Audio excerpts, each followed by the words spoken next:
तर महाविकास आघाडीच्या जाहिरातीवरून आशिष शेलार यांनी ठाकरेंना टोला लगावलेला आहे। मर्दांच्या पक्षप्रमुखांना बसवलं पटोलेंच्या पंक्तीमध्ये, असं शेलार यांनी म्हटलेलं आहे। मर्दांचे पक्षप्रमुख दिल्ली समोर झुकले। आघाडीच्या जाहिरातीमध्ये सोनिया गांधी यांचा फोटो नाही, असंही शेलार यांनी म्हटलंय। अपमानित चेहरा बघा कसा हसलाय, सोनिया गांधी दिसेनात आघाडीच्या जाहिरातीत, हे ट्विट केलेलं आहे आशिष शेलार यांनी। मर्दांचे पक्षप्रमुख नाना पटोले यांच्या पंक्तीत स्वाभिमान शब्द मात्र आवर्जून छापलाय।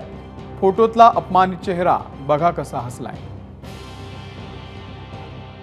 आमच्या सोबत तेव्हा केवढा होता राष्ट्रीय तोरा, नानांच्या पंक्तीमध्ये बसून काँग्रेसनं सन्मान केला खरा।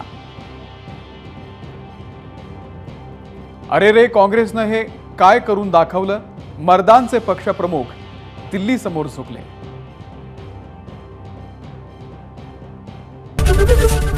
एबीपी माझा, उघडा डोळे बघा नीट।